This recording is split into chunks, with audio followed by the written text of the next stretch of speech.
qu'est-ce qu'il en est pour les traces numériques? Alors, on vient de voir le non numérique, effectivement, et là, le numérique, maintenant, on va voir ce que ça a apporté et ce que ça nous a permis de résoudre, notamment en regard des inconvénients qui ont été soulignés précédemment. Donc, avec l'arrivée du numérique, alors on va se focaliser quand même sur ce qu'on appelle les EIH, les environnements informatiques pour l'apprentissage humain, et ces objectifs qu'on a mis en place, même si ça peut s'envisager de manière plus large, nous, on va se focaliser là-dessus. Alors, on va en présenter globalement 3, mais on en verra peut-être d'autres au cours de ces présentations. La première chose, c'est les ENT, c'est les environnements numériques de travail.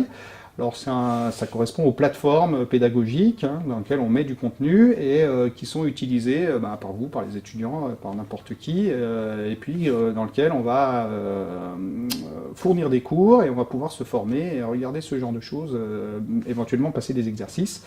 Donc, ces plateformes, elles ont eu, dès les années 2000, un grand succès, et donc il a fallu aussi se poser la question, est-ce qu'elles sont utilisées, comment elles sont utilisées, etc.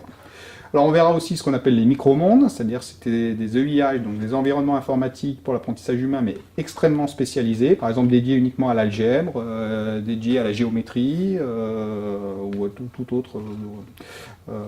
tout autre aspect, mais c'est beaucoup utilisé en maths, on peut en avoir en géographie, dans d'autres domaines, etc.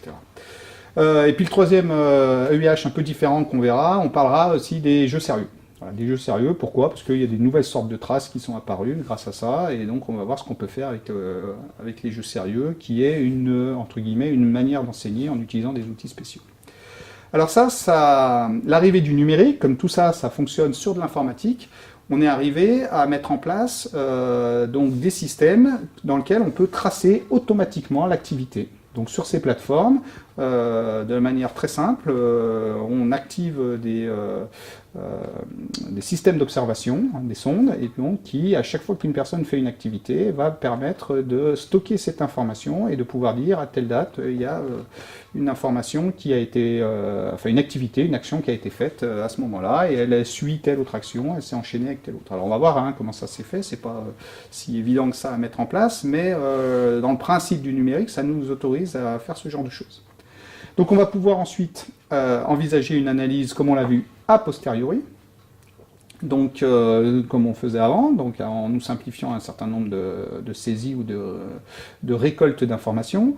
Mais par contre, on a aussi la possibilité de faire en temps quasi réel. Donc ça aussi, au niveau de la recherche, on s'est orienté vers ces aspects-là. Un certain nombre d'équipes s'est dit, puisqu'on a les informations au moment où les gens font l'action, on va pouvoir peut-être repérer certains comportements, certaines difficultés, et donc réagir de manière plus rapide, sans avoir une analyse, à la fin de l'activité qui s'est faite. Alors, parmi les différentes façons de faire, on peut se poser la question, quoi tracer, et puis surtout avec quoi, hein. Qu'est-ce qui va nous permettre de tracer les choses?